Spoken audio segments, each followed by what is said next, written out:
I want to talk about CSR, corporate impact assessment, implications for SMEs and entrepreneurs. But let's first shortly introduce the panel members. First, here at my left side, Valerie Hawley, Chief Sustainability Officer of the Change Initiative. Then Bruno Comte, founder and CNO of Manager Nonprofit. And finally, German Grande, Director of General Foretica. Well, one of the researches we have been doing was a survey among SMEs in Europe. And more than 5,000 companies in 12 European countries contributed to filling in a large survey on corporate social responsibility. And of these more than 5,000 companies, 91% are SMEs. So this generated a very large database on corporate social responsibility by SMEs, and I think, as far as I know, it's right now the world's largest sample of CSR by SMEs. Well, one of the questions that we included in this survey was about which year a company started to engage themselves with corporate social responsibility or social responsibility. And actually, we were surprised how many of them do this already for a long time. So you see, based on this figure, then almost 50% started already in 2000 or earlier. So SMEs in our sample have already actively taken up CSR for some time. We also asked them whether they are consciously engaged with CSR or not so consciously, and 60% said they are doing this consciously, 30% that they are doing not consciously, but they are doing it, they recognize the issues, and only less than 10% of SMEs denied that they were active on the issues in the survey. Now, one major question was, what are the drivers of corporate social responsibility? We had this SME sample. We also had a sample of large companies based on data of Sustainalytics. And we did research the relationship between various internal business environment factors and external business environmental factors. Just let me pick out two of them. First, if you look to the internal factors, a major difference between large and small companies was that small companies are much more driven by intrinsic motivation, whereas large companies are more driven by strategic motivation.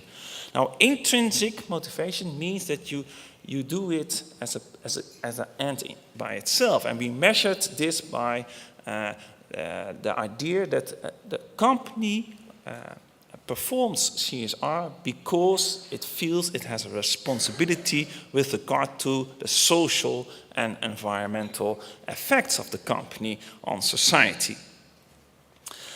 Now, that implies that also for policy that intrinsic motivations of directors and owners of SMEs are decisive if and how SMEs take up CSR activities, and so policies should take account of that if they want to stimulate SMEs in this respect.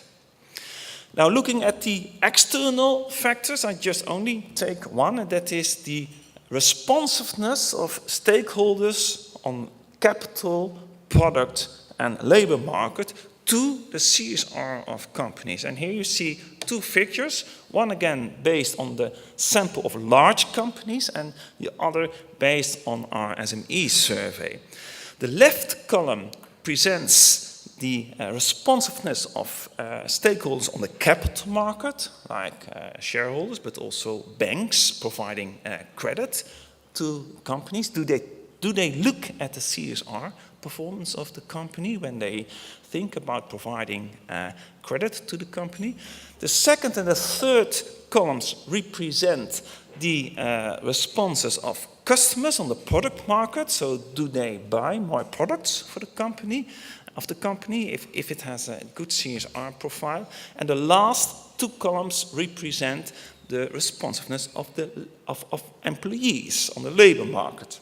Now you see, for both large companies and for SMEs, particular employees are most responsive to the CSR of a company. So employees, and that's also the result of our econometric research, employees are really a key stakeholder and crucial also for whether a company is going to implement CSR and whether it's really having an impact on society.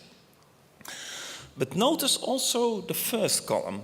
I did also some 10 pilot interviews with SMEs, and also these interviews confirmed that SMEs believe that banks do not take account of the company's CSR when deciding on providing credit to the SME. So that's why this stakeholder responsiveness on the capital market is so low.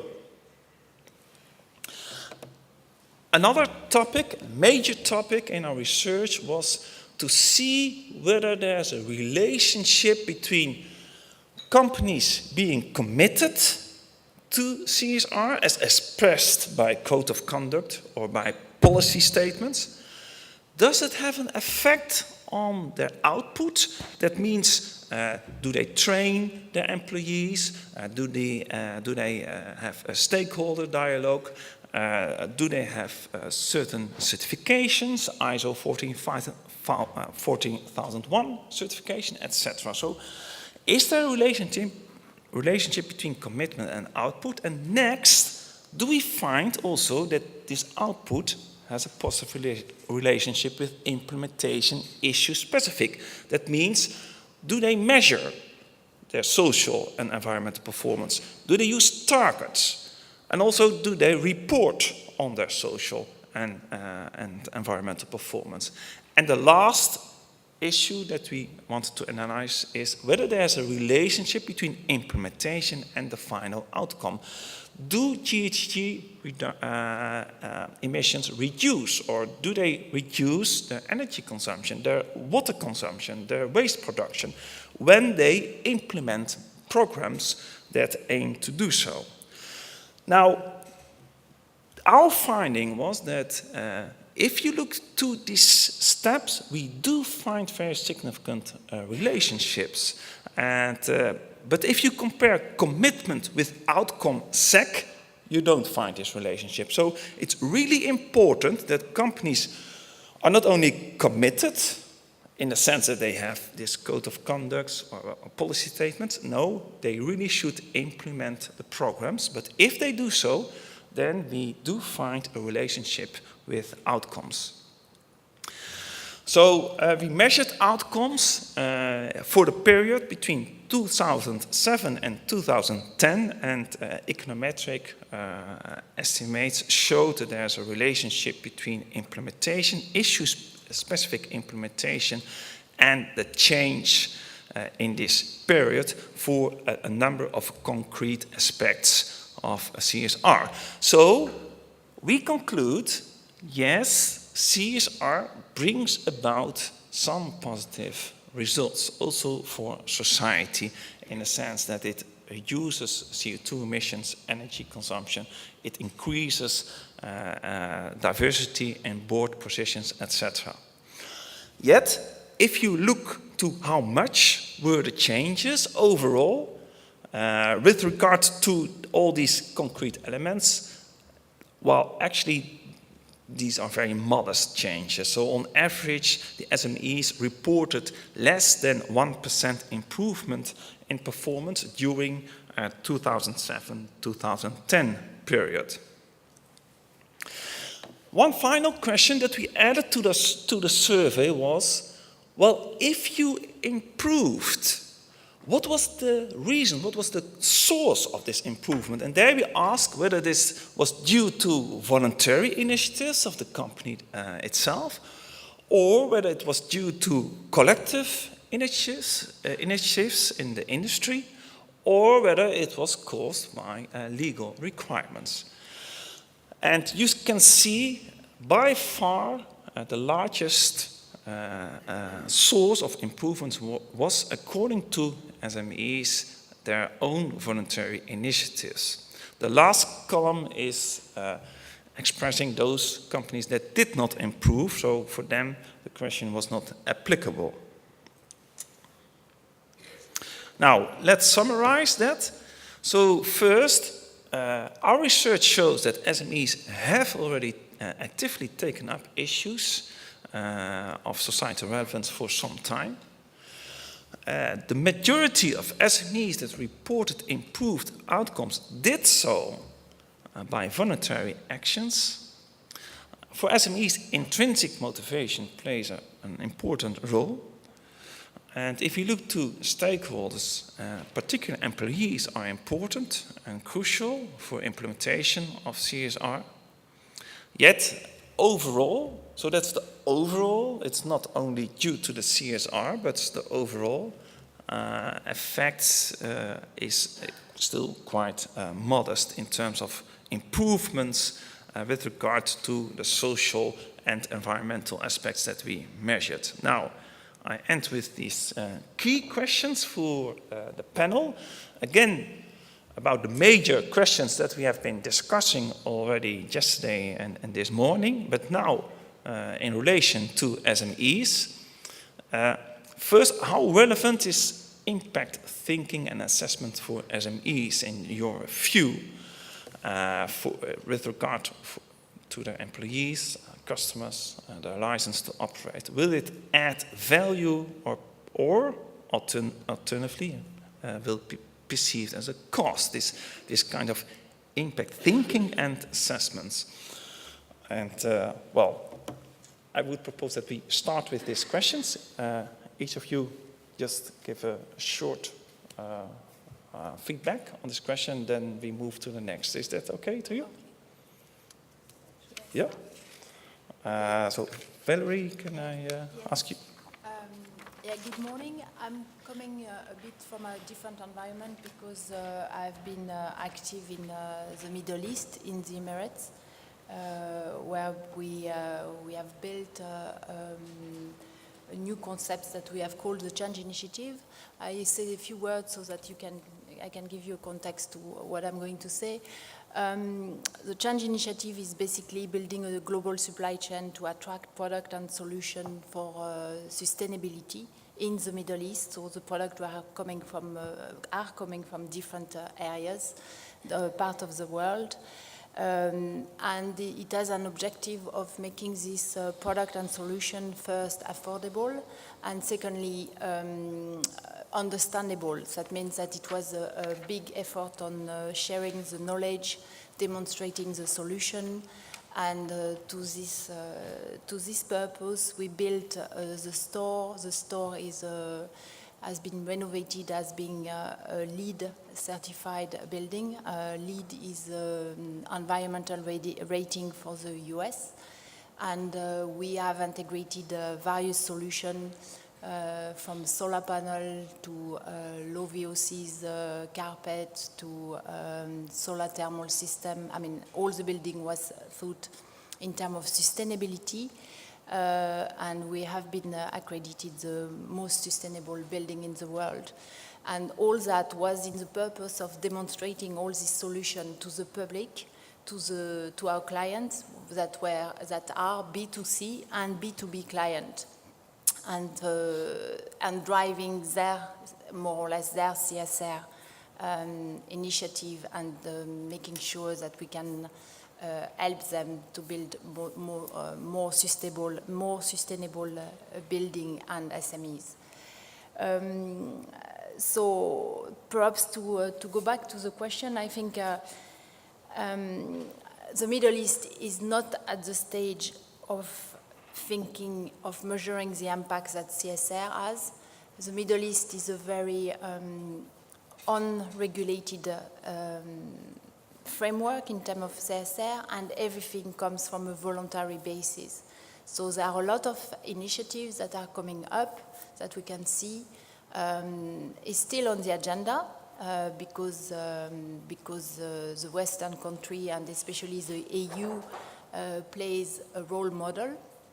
Many pieces of legislation are inspired by what is done in the EU, copied and applied or customized to the emerging market needs. And we see a lot of initiative in terms of CSR coming from industry groups, from NGO, and from and also one thing that happened also here, but is quite important there, because the people there are very, very diverse, coming from very different nationality, very different background. The customer base is also a pool for CSR activities for an SME. Customers want to hear about CSR. They want to see that the SME is involved in CSR, and I think that's a big push. However, in terms of impact, I think we are more at the stage of implementing and thinking which kind of CSR initiative we need to put in place, rather than really measuring the impact yet. But I think measuring impact is also a cost, because it needs reporting, it needs data collection, it needs measurement, and for an SME, in most of the cases, it's a cost, an additional cost. But I don't know what my colleague thinks about that. It's my turn. Okay, thank you. Maybe Yes. The way you are posing the questions is corrupting a little bit what I was intended to have. I was having maybe a preliminary speech, then answer the question, but no whether. Presenting myself, I was a manager till 90, then entrepreneur into the normal business. More recently, 2004, I changed my life and I started to work into the third sector. So that's why the name Manager Nonprofit, which is an informal network of professionals and entrepreneurs throughout Europe. We are about 2,030 today. Because of this experience, and I'm coming from the ICT sector, so computer, software, social networks, and so forth, I experienced a lot in the past decade to deal with the SME and how they perceive basically to leave the territory, to leave the society local, either thinking global, internationalize, and so forth. And because of this, I perceived my own observatory regarding what is called CSR, and how CSR it is definitely embedded within the SME, which are leaving much more the territory than the big corporations. So I'm not surprised about the research, which is basically having a quite large number. I think it is much more than it's probably a matter of posing the right question and receiving the right answer. In terms of, are you doing a CSR? I think that the embedded CSR within managers and entrepreneurs, so the property of the small, medium enterprises is much more in terms of a number. Because leaving the territory and having a very short hierarchy in terms of management till the employees means that you are basically connected to the territory. In this sense, the manager or the entrepreneur, the property of the SME, it is basically the philanthropy locally. So when, for example, an employee is doing volunteerism on the territory into the company, there is acting corporate volunteering, which is also involving the managers. This is also a kind of a CSR, if we speak about a wider perspective of what CSR is. But also, this means that the territory, it is reacting back to the entrepreneur. And I'm talking entrepreneur prior than managers, because managers are almost playing with the money of someone else, which is the entrepreneur. is involved because it's nature. So the entrepreneur usually tries to create value, which is not directly connected to the money, which is then some tool to act and to create social value. Unfortunately, what happens is that I'm talking to an academic platea here. The fact is that we are teaching, and I include myself because I'm also a small part of my life as a professor, teaching something else, but still into these terms, so non-profit, sustainability, and so forth. We are teaching that money sometimes is the result, not the tool. So the social value, which is not yet having a matrix, it is sometimes called as social ROI and so forth. It is not yet systematically putting into management schools for sure, into economical schools, but also in any kind of degree in our universities. So until we are not talking in terms of social business plan and not just business plan, probably we are just kidding. It happened to me many times talking to business schools, either Bocconi, either Polytechnic sometime, either Cattolica in Milano, La Sapienza in Rome, and so forth, to ask seamless entrepreneurs, start-uppers, people at fourth or fifth year into a degree class, asking what their perception about the sustainability into a business plan. There is no answer about these guys. And they are the manager for the future, unfortunately. So if we inculcate into these minds that the money is not a tool to achieve a social value, but the result, so the fine of everything, unfortunately we are not getting any result. Going back to this point, the question is how relevant is the impact thinking. The thinking starts from people. People, I think, needs to be put in the right place into also SMEs, so I'm talking about managers right now, but if those managers are not a key stakeholder into the company, it does not have the right power to act. I make a parallel to another item. I'm a technologist.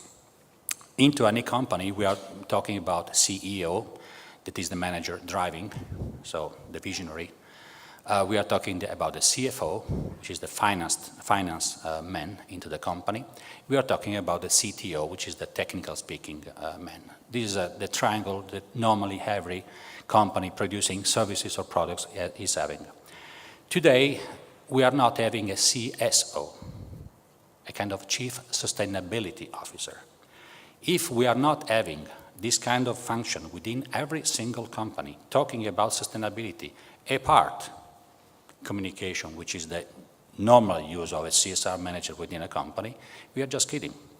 Because this kind of men should be reporting directly to the property, directly to the entrepreneur, autonomously speaking about the stakeholders, so not taking care about shareholders, stakeholders about the company, which are the suppliers, the customers, the users, the consumers, and so forth, and having exactly and properly this kind of training from you all. So professors, academics, and so forth.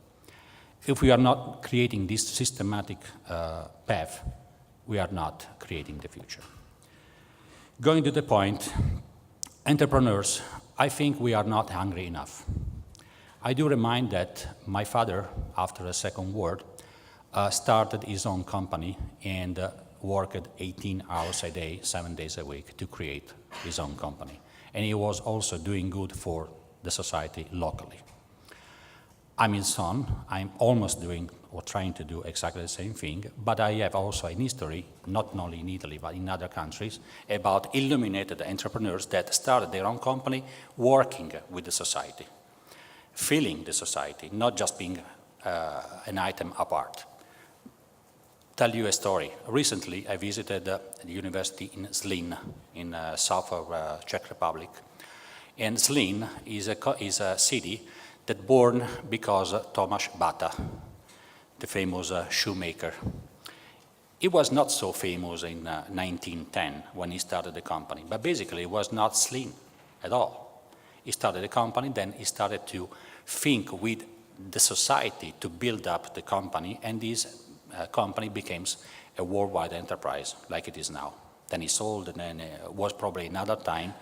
But this kind of entrepreneurship is also creating value to the society, and we are willing to have this kind of entrepreneurship. So, to say, or to try to respond back to the question, small and medium enterprises are having embedded CSR, up to my point.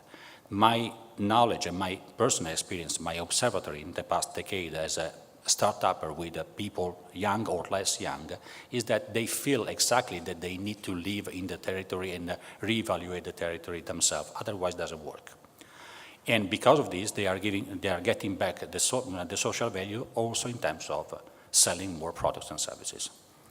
So still, again, not surprised about the result, but probably we need to act, then speak. Okay, thank you very much. German, can you respond to it? Well, generally, but continue the first question. Okay, thank you, Johan.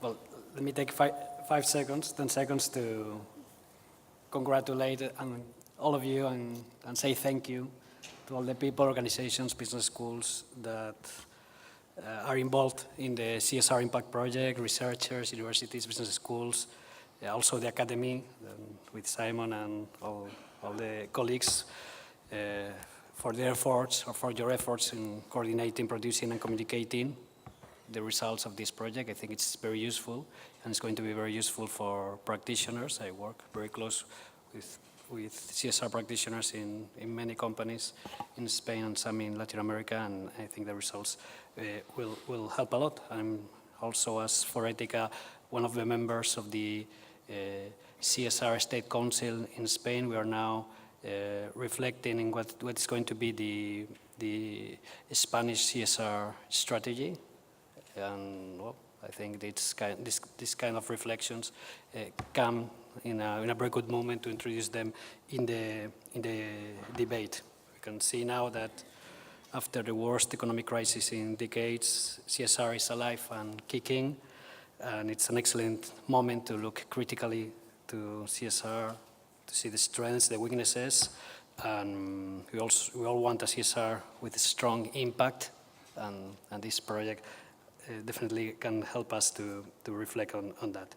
Now, trying to answer the first question, as I said before, for Etica, it's a membership organization. It promotes CSR in Spain. We have an office also in Buenos Aires to work with Spanish-speaking countries and help companies working there and building their CSR agendas. But I'm here to speak about SMEs, and we have collaborated at least with 100 SMEs in the last 2-3 years, helping them to integrate CSR in their management systems. I agree with the results of some parts of the research, that the role of directives or owners was crucial. It was very important in setting the CSR agenda for SMEs, but still impact thinking, it's not very relevant for them, at least as we see in Spain. For many companies, for many SMEs during the downturn, especially tough in Spain, where you have to face the dilemma between your decision matrix, what is urgent and what is important, right? And of course, surviving, to survive was very urgent, and SMEs decided to go pragmatically, to decide to be pragmatic in this sense. And as I said before, CSR at the beginning wasn't there, but we have seen some interesting changes in the last year, and the market in some sectors has started to appear as a driver for CSR. In this period, we have helped SMEs that wanted to export, and they face CSR requirements from big companies. We have seen also in certain regions and in certain countries in public procurement some drivers to promote CSR in public procurement. And I can say that when an SME, and we have seen several of them, wins an international contract, when they ask about CSR issues, or when they win a public procurement, they really think CSR adds value. But well, I think that's an excellent news, and we need to try to push it a little bit more to try to, as it happened with quality, try to move a little bit the market and help SMEs to see what's the reward of the market working with CSR.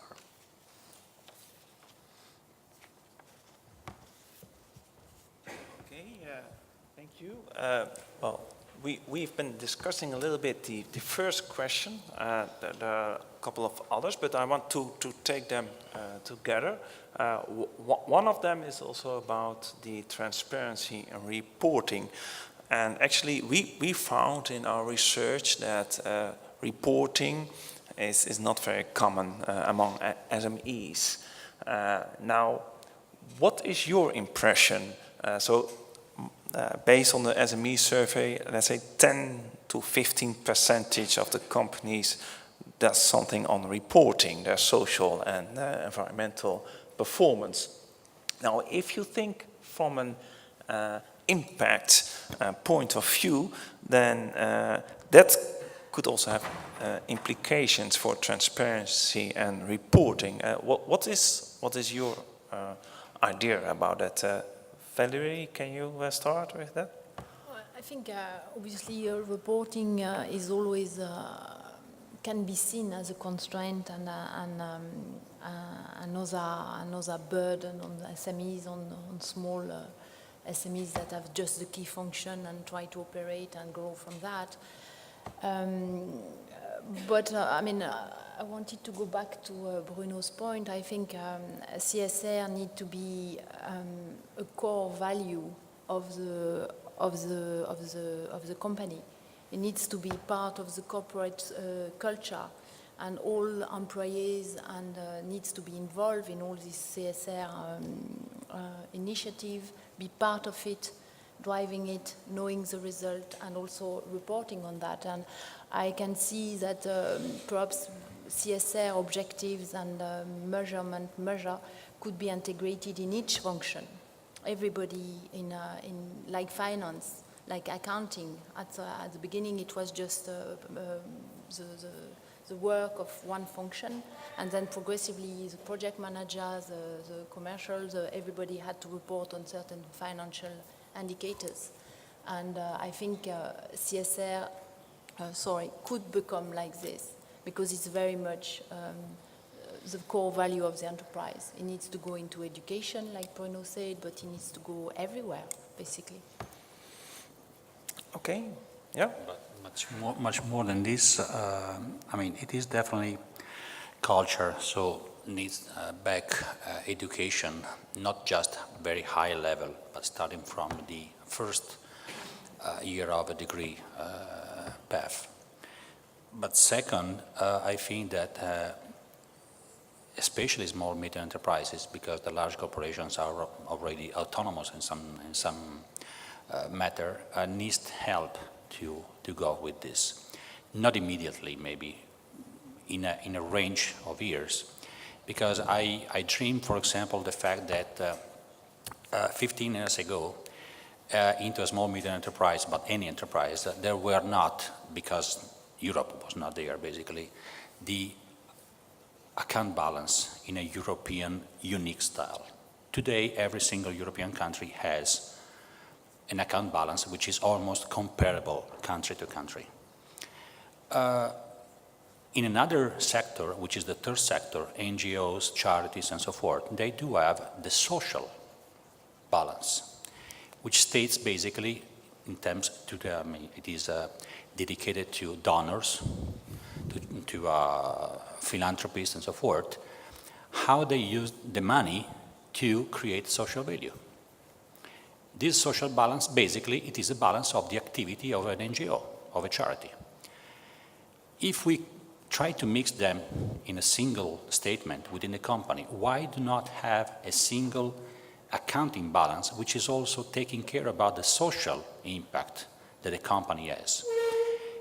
And I'm responding basically to this question, which is almost the second and third together, but also I anticipate a little bit about the final one, so the fifth one, because if small medium enterprises are not incentivized, but also forced, on the other hand, to have a social report, by definition, it is not getting crucial, it is not getting embedded within the company, it's not part of the strategy of the company, and is not convincing anyone else, including the banking sector, to have this value to grow up.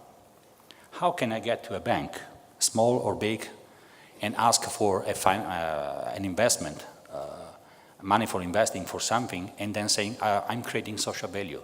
How this social value is compared to real money today? Banks are not basically taking any care about this item today. I can publish my social ROI, and who cares? So because there is not systematic measurement about this, unfortunately, the banking system, which is also, and I'm speaking about Italy particularly, the foundation of every single company, because unfortunately we are too locked to the banking system in terms of creating the business value today. Unfortunately, the banks are almost putting the brakes on to create also the social value. So I said basically that the fact that in this case I need to force companies to create this kind of culture inside and help them through the academic world to be trained for. Otherwise, I think that it will be very difficult. German? Yeah, I agree. I think we need to work more in the incentives for transparency for small businesses, also for big ones, of course. But for small businesses, the methodologies are not well adapted, and they don't feel there is a reward in the market for being transparent. I think the impact thinking could give here a sense that talking about transparency of the impact, on the final impact of being transparent. If you let me give you an example.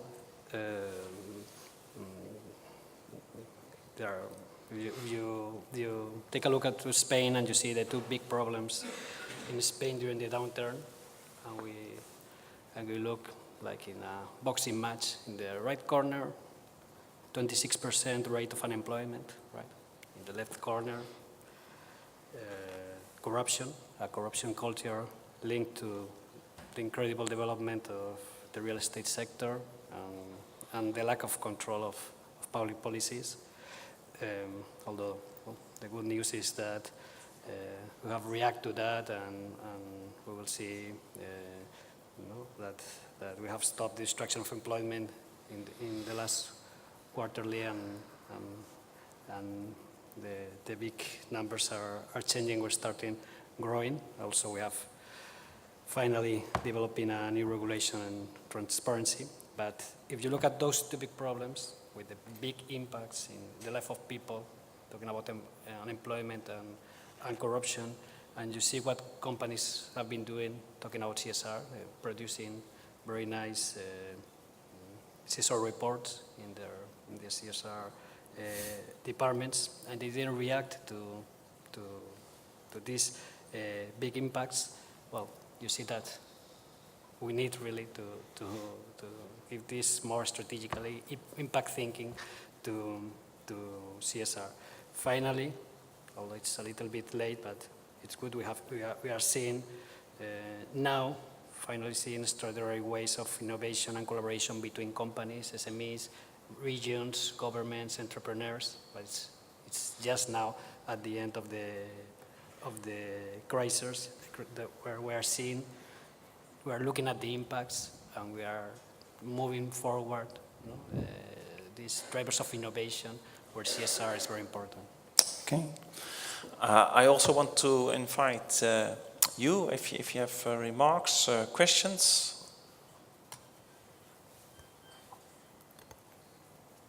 Yes. But please use the microphone. Just a small remark on reporting. For SMEs, it's hard to report because it's expensive. So I think the cost of reporting is a big issue. And so if that can be addressed, that would lower the threshold and make it easier for SMEs to report, I think, on these issues. Yeah, I agree. I agree Yes. with that. Well, Yeah, I think Yeah. I agree with that, and perhaps to touch on the third question, I think more and more we see labels and certification in terms of CSR coming up, and I think this kind of instrument can help shape the measurement of the impact, and yeah, it can be a measuring instrument for that, and perhaps the EU could help in that area, reducing, because the cost of certification everywhere, it can be for a biofarm or a lead project or whatever, is quite expensive compared to the size of the SME. And many SMEs are saying, no, we don't want to be certified. We are doing it, but we are not certified because of the cost. And I think that's perhaps an area where something can be done or reflected on.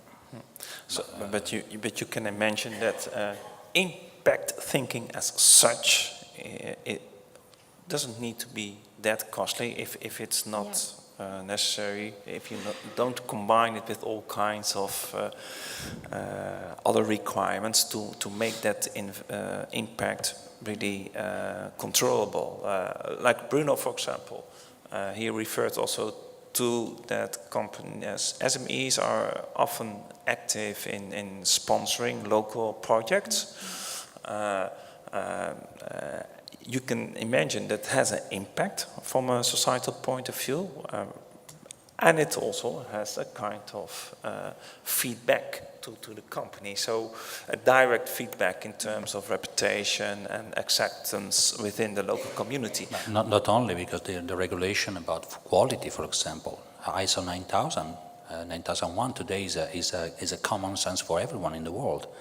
It took a couple, at least a couple of decades to put in place, but right now it is worldwide renowned as measurement, let's say, few items to be measured, and is qualified for everyone. So if I have an ISO 9000, I'm better than another SME that has not. It is not so costly, so expensive. So if we are just moving to a path, I don't want to achieve 100% immediately. I start with few indicators, but I need to have a regulation which can be put in place by EU, and there are several agencies within EU that can drive this change. Then I can have independent agencies acting in state members to control this to be put in place. Then we can act. It will take 2-5 years, I don't know, but we need to start a little bit. Otherwise, next 10 years, next research, we are still here. We will say, past 2 decades, we had 2.5% increase in performance, but nothing happened. So we need to move. Okay. So in terms of, Conference of Regions, I think, is the right actor within Europe to go for this, because local, SME act local. So instead to go to member states, go to Conference of Regions, which is having less power today within European Commissions, but should have more, much more. Are there other questions? Thank you. Aaron Horvath from CSR Europe. On taking up on this, I wanted to ask whether you think associations or Chamber of Commerces are mature enough to play a role in advancing this integrated thinking? Thank you. Definitely yes. Definitely yes.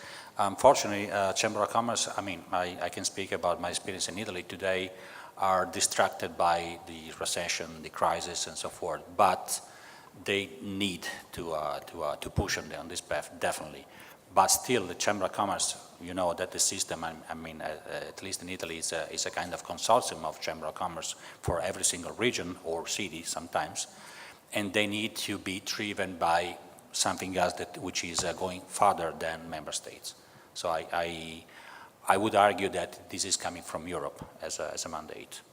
Because Europe, we are talking about the Europe Single Market Act, We are talking about Lombardy, we are talking about Italy, we are talking about Southern Europe, we're talking about a unique single market.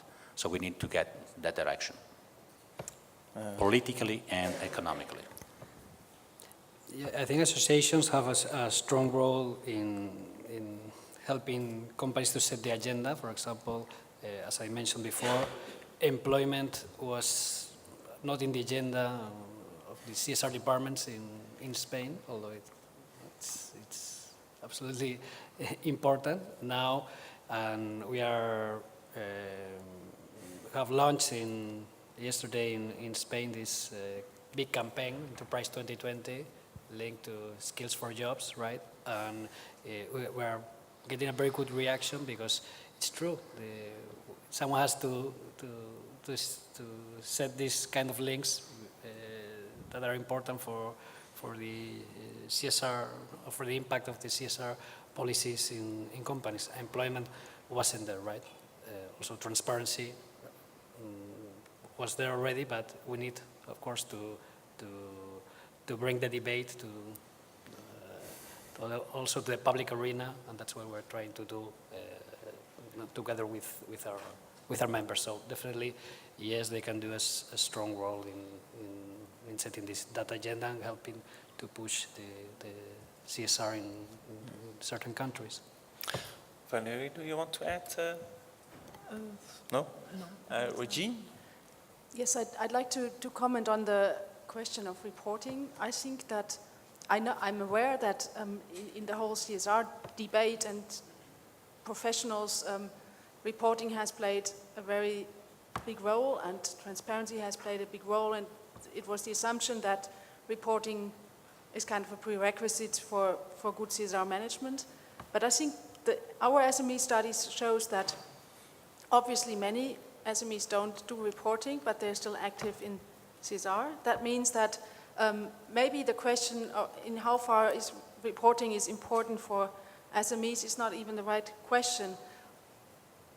If we talk about corporate impact assessment and management, and meaning on the most crucial issues in the sector, in the region for this company, not kind of an overall, especially for SMEs, the corporate impact assessment is not necessarily the same with reporting. It could be informing the company itself, trying to find out what impacts do we have in order to be able to manage them, in order to maybe create eventually an advantage or to satisfy the employees. And I found one of the most crucial results of the impact project concerning SMEs is the relevance of employees. There is a relevance of the owners and of the CEOs of companies that have a big role in whether and how CSR is done, but what we see is also it's the employees.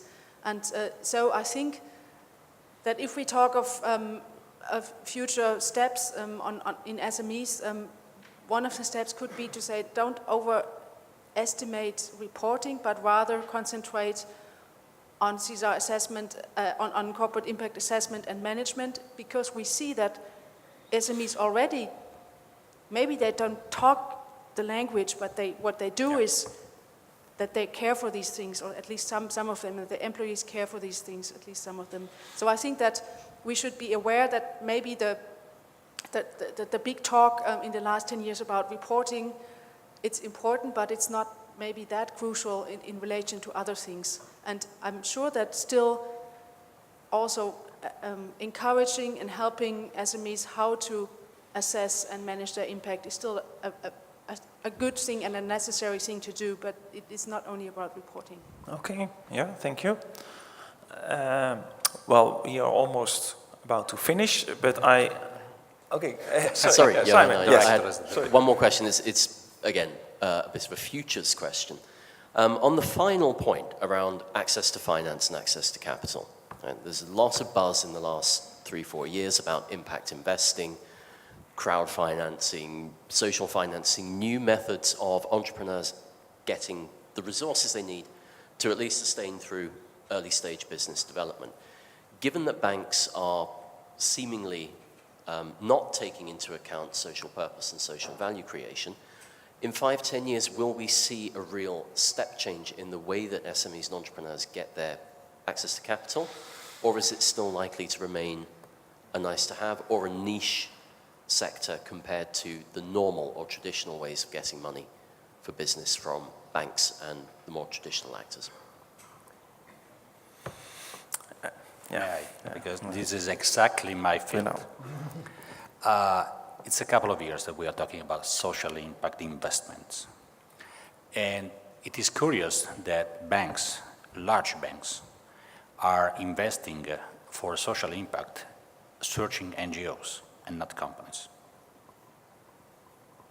An example, Banco Santander, which is a quite large bank, is investing billions into companies driven or, let's say, motivated by NGOs in such called poor countries,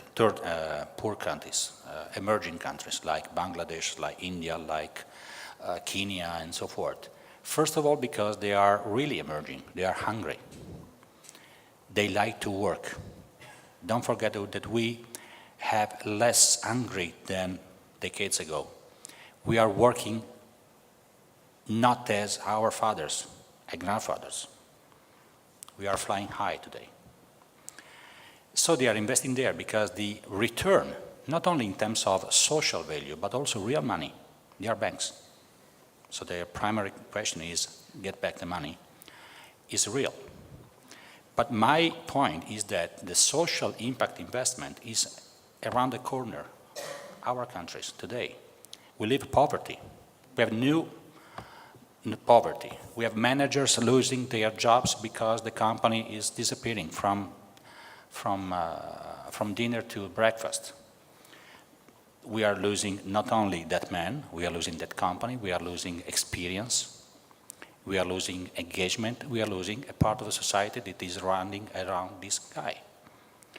So investing into this kind of enterprise, and this is another curiosity that I would like to address, is the key. And if a bank like Banco Santander is putting on the table billions of euro or dollars, whatever the case, it is strange, which is not going through Coca-Cola, IBM, and so forth. Second item, I didn't heard since yesterday morning the word social business.